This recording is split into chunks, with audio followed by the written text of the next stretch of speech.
listening to America First Radio. And we're gonna win, win, win. And we're gonna make America great again.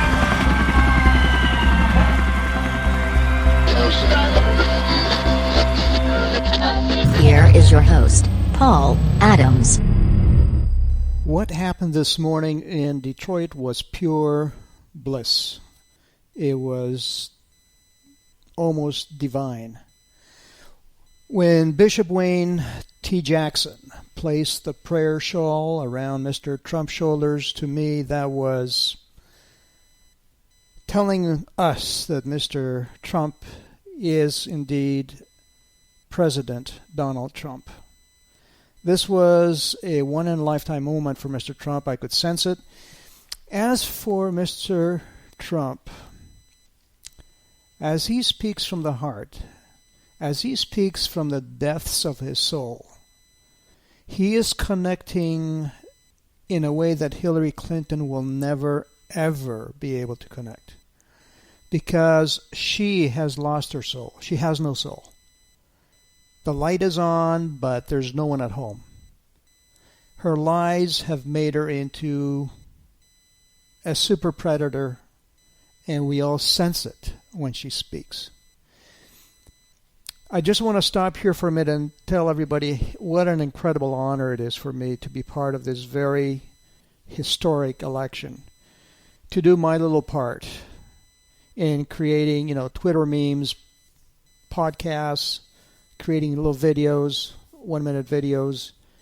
And I just finished writing a little handbook for millennials, by the way, too, which I'm not about to promote. This is not about a book promotion.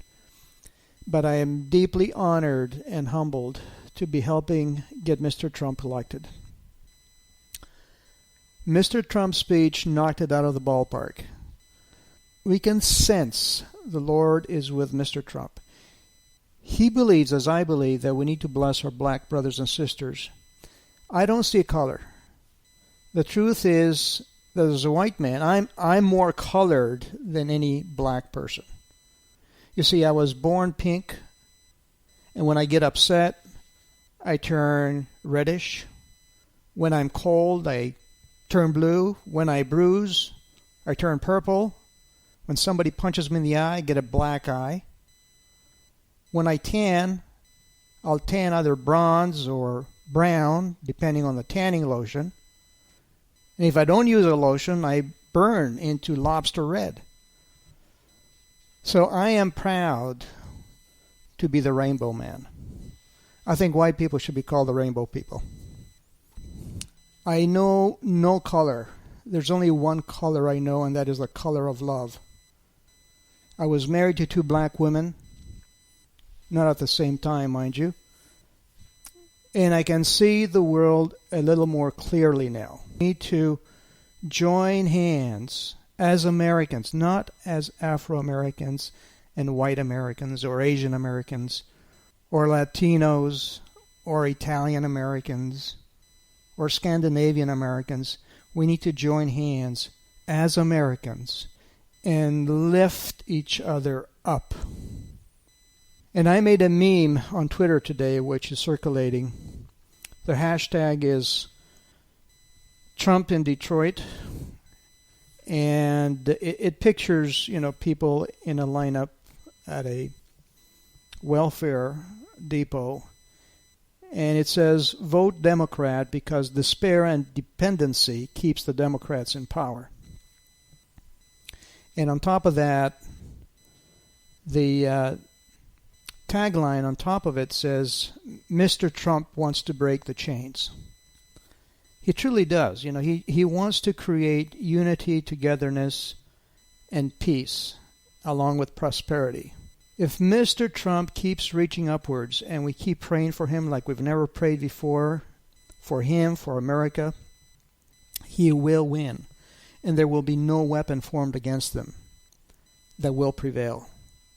Let's not forget George Washington prayed at Valley Forge. He was miraculously spared in the heat of battle many times. He rode through the battlefield on Saddleback, at Monmouth, while cannonballs and musket balls were flying all around him to rally his troops. And he was not even scratched. Why? Because he had a mission to fulfill. His time was not up. He had a lot to do. And so it is with Mr. Trump. Now, I know many of you atheists and Luciferians are listening and are barking. Oh, here he goes. He's talking. You know, he's talking about God. He's promoting Christianity, the Judeo-Christian ethos. But hey, you know, I gave Lucifer equal billing in the last 2 episodes, only to denounce him, of course, for the father of lies that he is. But this is my First Amendment right. You talk about what you want to talk about. I'll talk about what I want to talk about. If you don't like what I'm talking about, just turn me off. Okay, so let's dig right in. A lot to cover today. A video has surfaced of Soros being interviewed in the early stages of the primaries. And he said that even though Trump will win the popular vote by landslide, he and a few other extremists, those are his words, extremists, will make sure that Hillary gets in the White House and that it is a done deal. So here's the audio clip. You listen to it. You tell me what you think. It's true we mentioned a lot of crises, but we didn't talk about the U.S. elections. How worried are you by the popularity of Donald Trump? Well, Donald Trump is, I actually listened to the debates.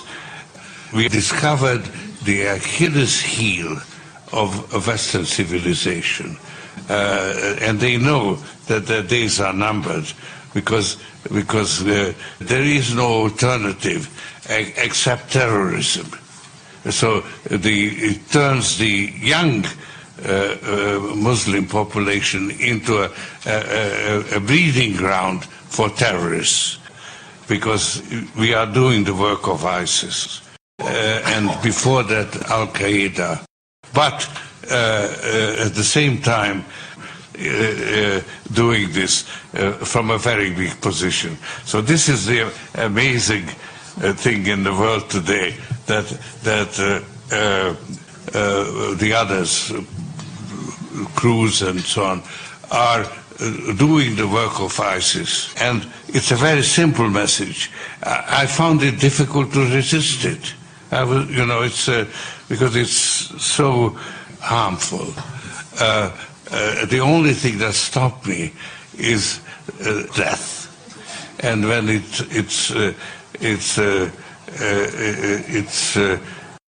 But what does the fact that Donald Trump is not fading? Right, that he is still very popular. Tell us about the angst or fears about voters, and what are the policies that the voters in the U.S. should be focusing on? Well, here I have to confess to a little bit of bias. So you take that into account. I think it's going to lead to a landslide for Donald Trump in the popular vote, not in the electoral vote, because their paid political announcements will have a big role, and so the electoral thing will be closer. But the popular vote will be a landslide, because we are a small minority of extremists, and so we are all moving in that direction. And while I don't think that Donald Trump has any chance of being elected. But you think Hillary Clinton is a done deal? Yeah. And I do think actually she's the one who's most qualified. But okay, so who needs WikiLeaks? When this is out in the open, Soros needs to be recalled. He is a vampire in a Red Cross blood drive. He does not belong in America. We don't need him. What he is doing, folks, He's setting up what he calls a mind trap. The fact that he made this announcement publicly is no accident. It was well rehearsed, well planned. First, it was meant to condition us to the outcome of a stolen election. And second, it's an and/or proposition, it was meant to generate a knee-jerk reaction from the American public. Either or, Soros will win. He wants an American Spring, folks. That's plan B. He wants people to become incensed and livid and storm up into Washington, D.C. He wants the people to throw down their own government so that he can create his version of an open society, a world without borders. Why? You ask, why? Well, we've talked about this before. Because ultimately, they have to roll out a Luciferian era, a world ruled by a supreme leader who would be he would be Lucifer incarnate. A Lucifer-possessed entity, maybe not even human, but certainly humanoid. Yes, George Soros. He wants to create order out of chaos. That's always been the progressive agenda. They want to create misery and dependency so that the monsters and the vampires can come back and suck the lifeblood out of nations. So we are in DEFCON 5. Condition critical, status red, folks. I pray Mr. Trump will get to listen to this audio clip. Soros have said it time and time again. He is public enemy number 1. And his underlings, Obama and Hillary, are number 2 and number 3. So the question is, who is it that makes up this secret extremist group that Soros is a part of? Who are these people? Where are they hiding? We need to know where we can find them so we can invite them for some coffee and cookies and discuss things rationally. See, they do it to us over and over and over again. They tell us that they're going to roll us over a barrel. They sneak it in. And then they do it again and again and expect us to just thank them. Because you see, silence is consent. The only way evil succeeds is when good men and women do nothing. So you want America to go under? Just do nothing. Say nothing. Don't complain. Don't protest. These evil monsters will, in broad daylight, tell us their plans, and we, like the entertainment, drunk, shopping, stone junkies, accept their reality. It's the same thing that George W. Bush did when he said sometimes commercial interests trump national interests. He said that during the Iraqi war in an interview. Just check episode, I believe it's in episode 3. There's a clip of him saying that. This is what Obama did when he said he's continuing with the training of ISIL in a video clip. For those of you who are just waking up, ISIL means ISIS. So you got to wake up, America. Say something. Do something. Wake the hell up. Who is stopping this bastard Soros? Do we have to pile up on his front door to stop him? Who in the military is doing anything? You've taken sacred oaths to protect the nation, to vouchsafe the Constitution from enemies within and without. Do your damn job. Fulfill your oath. Where's the damn media? Who picked up that Soros soundbite? What do we hear? I am so livid right now. I'm livid because I care for America. You gotta wake up. You have been duped all along with this two-party duality that is just an illusion. Conservatives and liberal values, my ass. It's all about people owning their government as opposed to the government owning the people. That's what it boils down to. Okay, moving on to other matters. This is going to get a little bit boring here.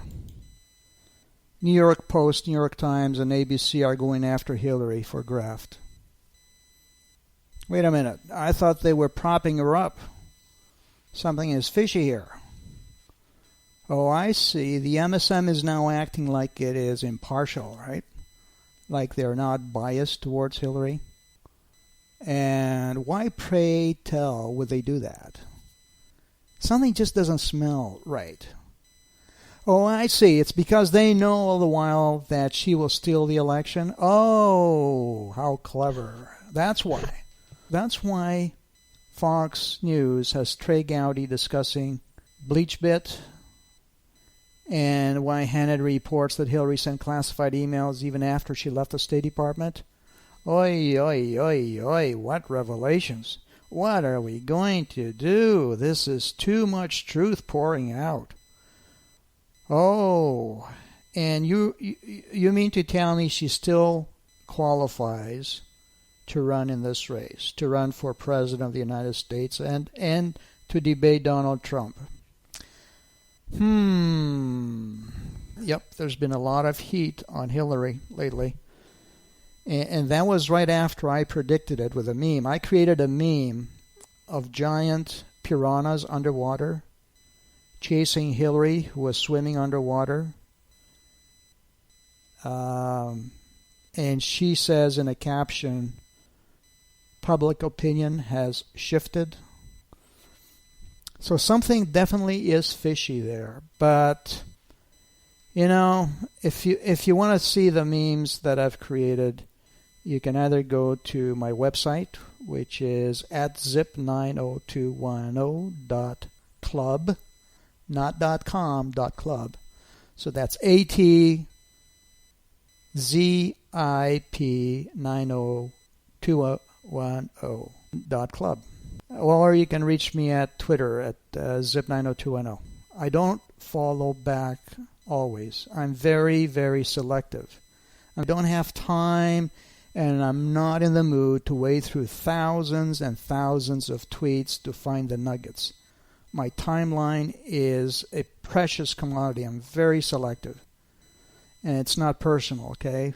It's all about the election. It's all about being as efficient as possible. So here's another truth bomb that just came out 2 days ago. The FBI says they've recovered 17,500 emails from Hillary Clinton's wiped server in which she discusses Benghazi. Wait a minute, I thought she had handed in all her emails. Oh, well, you know, no one's perfect, right? And besides, you know, she's a woman, and we need to make allowances for that because, don't you know, feminists would brand us as sexist. And now we learned that Hillary Clinton told the FBI she thought the C classified marking on emails was a way to put paragraphs in alphabetical order. Hey, look, you know, feminists will tell you mistakes happen. And never mind that as Secretary of State, she was the original classification authority, whose job it was to handle classifications, to have the final word on how documents were to be classified. Never mind that as Senator of New York, she was also a member of the Armed Services Committee and the Transformation Advisory Board, which advised all branches of the military, especially on issues relating to security. We have to make allowances. You know, she is a woman. You know, all that aside, feminists need a president with a vagina in the White House. I see people having their heads cut off and women stoned for saying the wrong thing. And they do that in the name of religion. And here I have a presidential candidate who has lied through her teeth and wants to bring that kind of horror over here. I really don't give a rat's ass what you think. So get lost. Turn me off. I couldn't care less. Here's some info on her. What Hillary told the FBI. She could not recall training on classified info when they called her as Secretary of State. Could not recall using her power to classify. Could not recall receiving emails that should not be on an unclassified system.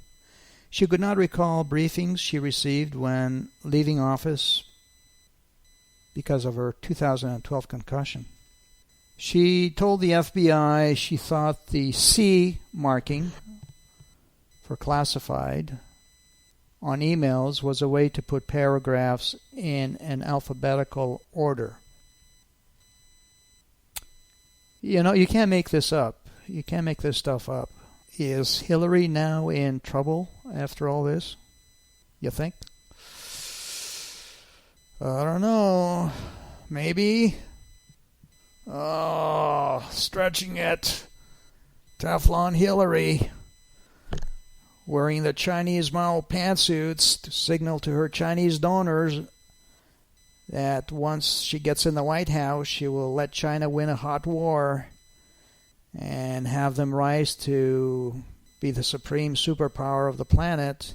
I have to give credit for the story to Benjamin Fulford, who is the former bureau chief of Forbes in Tokyo. He resides in Tokyo. His website is benjaminfulford.net. So I smell a rat. I don't know about you, but my nose tells me something different. They know she has damaged goods. Oh yes. Soros must know by now this puppet is dead on arrival. Nothing can put Humpty Dumpty back together again. And besides, Soros has been in the news, at least on Twitter, a little too much for his blood. These masterminds don't like the limelight, and you have to be able to think like them. You have to sort of put yourself in their place. So they are in a situation where they have to jiu-jitsu the Hillary dynamic. They play with it, they will manipulate it to their advantage. This is why maybe he did that interview way back when. He knew that Hillary was going to be damaged goods, even though he says that she's going to win. So maybe the plan is to create chaos with an American Spring and altogether dump Hillary. That would be his number one strategy. Plan A, in my humble opinion. So think. Why would the mainstream media be biting Hillary's rump? Plus, it is now leaked that the NSA hacked into the DNC servers to get the goods on Hillary, to make sure she's not allowed to become president because they don't trust her judgment. And we have to thank Judge Napolitano for reporting this story. So if the intelligence community doesn't want her in power, because after all, she did use the real names of spies and agents and not their code names, which led to the death of one of the scientists in Iran, nuclear scientists. Then what does that tell us? Are we witnessing theater, or is it a tug of war between the Clinton Foundation / Open Society cartel that has corrupted more than half of the government, by some estimates, and the white hats in government, maybe in the Pentagon and the CIA and the FBI, and along with the people. By the way, George Soros is the dark force behind Open Society, and the documents are now leaking that Open Society has funded numerous election manipulations. So in my humble opinion, Plan B would be to spark an American Spring, folks. That's what it means. They'll let the MSM devour Hillary. Remember I talked about the snake that eats its tail a couple of weeks ago? It's an occult symbol called the Ouroboros. And it represents a society that will devour its own. It will devour its useful fools to survive. And no one in that kind of environment is indispensable. Certainly not Hillary, certainly not Obama. That vile, damaged puppet with the popularity of a virus. No one is exempt from the extinction of a Luciferian empire. The snake will eat its own tail. Hillary, even if she's not thrown under the bus, Trump is certainly going to obliterate her in the debates, totally demolish her. I predict it will be a knockout in the first minute of the first round. He will not play the rope-a-dope game with her. This will not be theater to entertain the masses, where he'll wait for round 10 to land that knockout punch. No time for entertainment. No time for fancy footwork. Okay?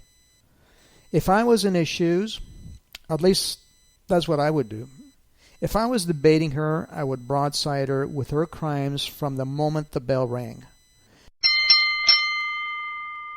I would keep reminding her that she's not supposed to be on the stage, that she's not eligible, that her treacherous and criminal behavior disqualify her from running, and that I would not legitimize her by debating the issues with her.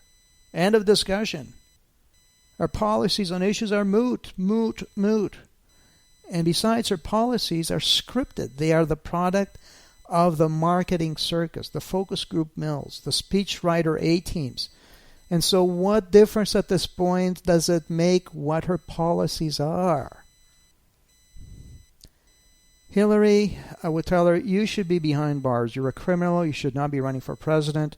You should not be on this stage with me. It's over. You are done. Stop trying to lie your way into the White House. You have no moral high ground. You are standing in a sub-basement. You have no legal or moral standing. Get off the stage. How is that for a headline? You see, they know Hillary will be in ICU after the debates. My only concern is where will be her handler? She needs to have a medic, a handler by her side during the debates, or paramedics at the very least. This would be the humane thing to do for her. I'm concerned. No, seriously, I really am. And my advice to her is to take every measure and every precaution. Hillary, put your ego aside. Put the politics aside, and for the sake of your health, have some paramedics sitting by your side, or maybe behind you, whichever is more practical. Think of your grandchildren. And have some extra diapers there also. So let's take a wild guess and just conclude that she will lose the debates. Then what? Well, there's also the WikiLeaks October wild card. Julian Assange promises to give us a October surprise. It will be epic, he says. I predict that the electorate, the majority of Americans who are now busy shopping, being entertained, who are not following the election, will wake up by mid-October. So what next? What do the globalists have up their sleeve? Well, they are calling for Homeland Security to monitor the election. Can you spell steal? Who is over Homeland Security? OECD, the same body that drafted the Marshall Plan. It is run by the Rothschilds, the Rockefellers, the big banks. It's dispatching Interpol to run our election because the election is considered infrastructure to them. And in time of civil emergency, they have oversight over the elections, don't you know? I got this information from Alex Jones. And I agree with Alex, they are trying to create a civil war.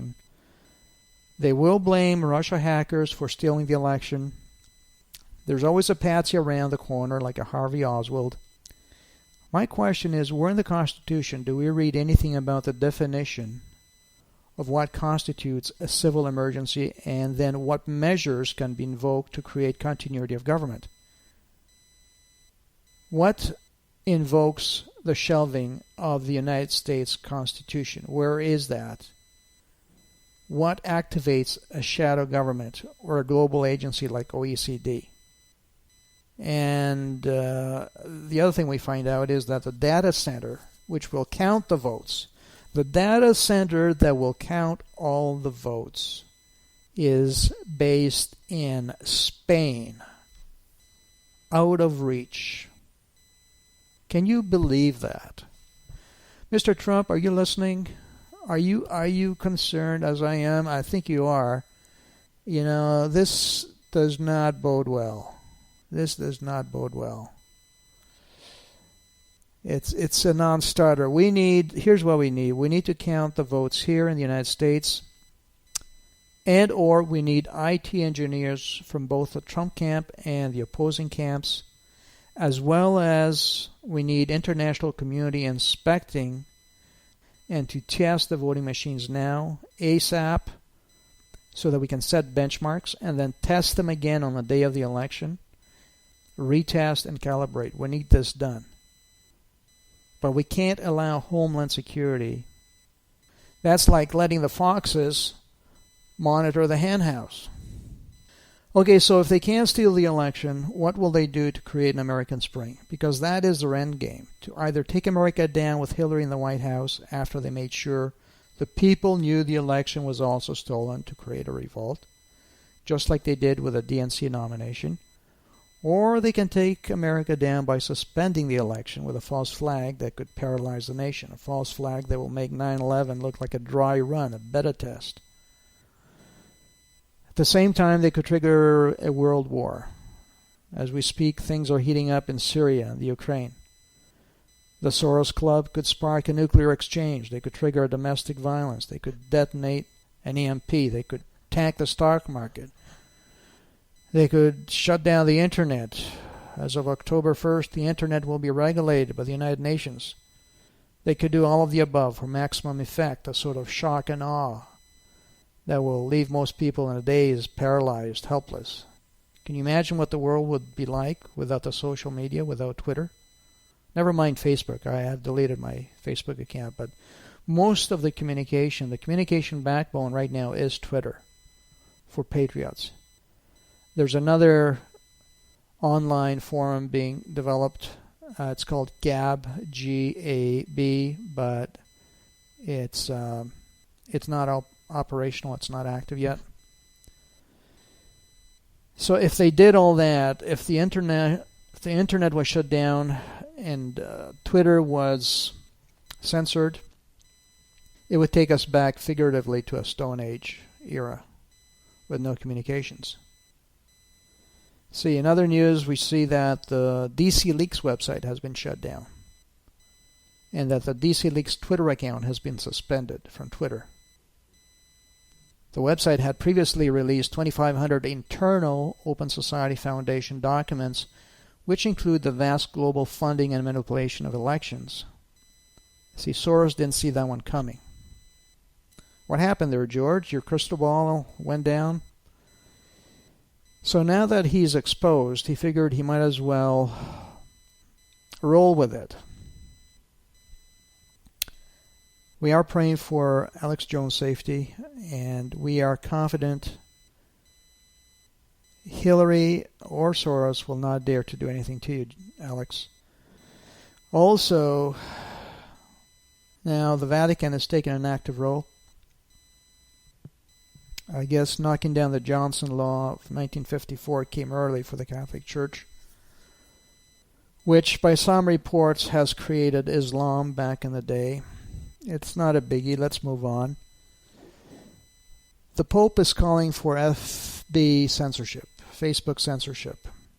He already advised Trump not to build a wall, and he did that on a Sunday morning from inside the Vatican while he was surrounded by his own 100-foot tall, 20-foot thick wall.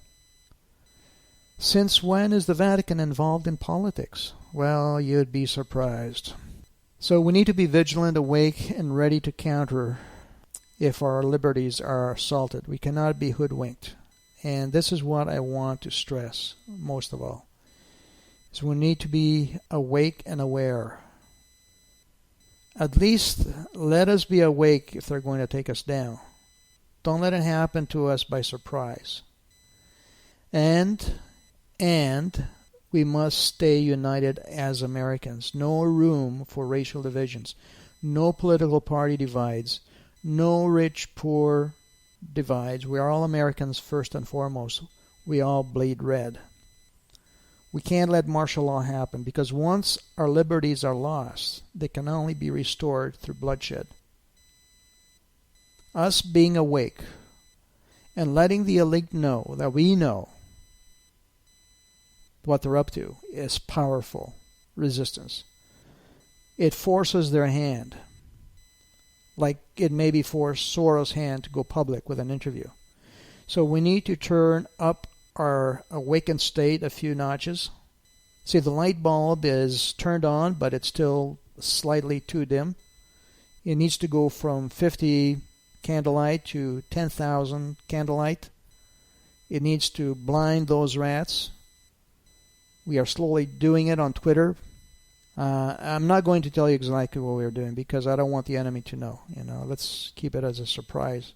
And one thing I would wish for, that I think we should have done a long time ago, and Mr.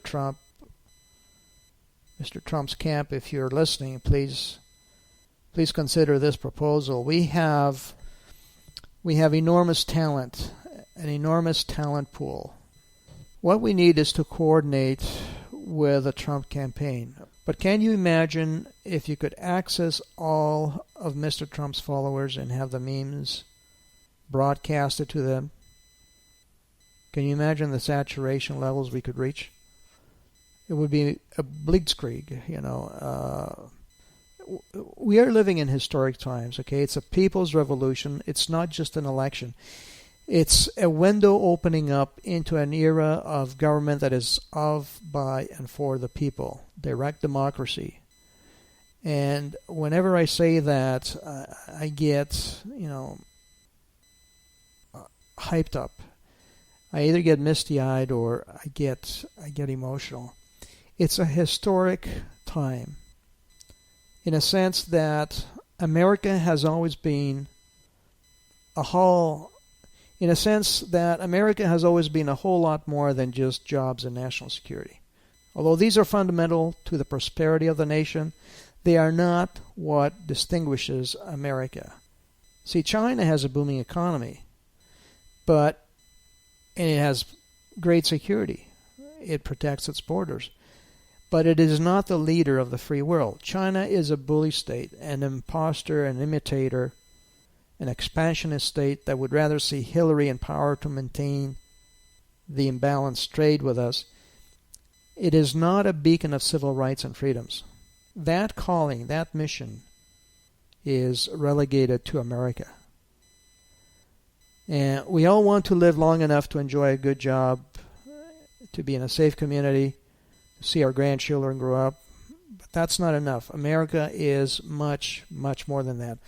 America is about invention and reinvention. It's about original thinking. We can let the Chinese create the clones, but we are the originators of ideas which they steal with impunity. You see, ideals like liberty, justice, fairness, the golden rule are what set America apart. A fair-minded, gentle society that doesn't take any guff from anyone, that likes a good laugh and helps when it can. That's what sets us apart. That is what sets us apart. Of all the nations on the planet, America's destiny is to be a beacon of freedom to the rest of the world. Isn't that what the Statue of Liberty stands for? Yes, voters will line up to vote for jobs, but when they are voting for ideals that are bigger and higher than themselves, that's when America will become greater than it has ever been before. And so Mr. Trump is not just a job creator or the president of law and order, as true as all that is. He is much, much, much more than that. He is also the father of the new republic. A nation, you see, needs a good father. Someone who is fair yet tough.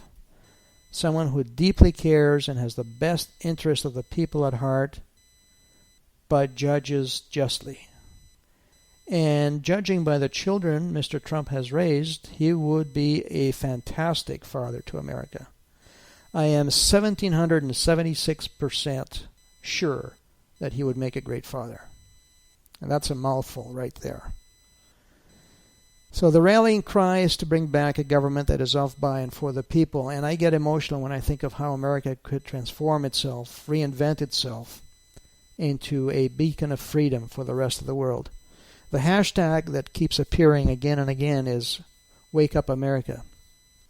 You now even see it on TV shows. And I don't watch TV. I just watch programs that have been pre-recorded on YouTube. So it's gaining momentum, that hashtag. It's time to wake up. It's time to gather up the pieces. It's time to brush off the disease of dependency and despair. It's time to no longer march in the path of war, and more war, until all we can export is war. It's time as a nation to grow up. It's time to stand up and be counted and take America back. This is not about left or right. It's about rebuilding a free and safe society, a society that is not ruled by corrupt, bought, and paid for politicians, super predators. It is time to become one as a nation. Unity trumps diversity. It's time to become one. I don't want to hear about your ethnic background, where your ancestors came from. You are first and foremost an American. Let that sink in. You are by default special, exceptional, and you carry a great burden because you are meant to be an example to the rest of the world. I especially don't want to hear about how badly your progenitors were treated and what society owes you to make up for it. There is no favoritism in America. Currently, there's about 2 million plus slaves owned by Muslims. Black slaves owned by Muslims throughout the world. And did you know that close to 1 million Europeans were taken into slavery by Muslims for 300 years? I won't get into it. I have to stop here. There's so much more I want to discuss. Let's make America the beacon of freedom it was destined to be. Free of tyrants, free of plutocrats, free of Luciferian globalists, free of religious radicals, free of kings, and free of banana republic strongmen who will pillage their country to enrich themselves. You only have to take a look at Venezuela for a glimpse of how we could end up if Hillary is elected. Let this sink in. Wake up, America. You have got to wake up. God bless America. Until next time.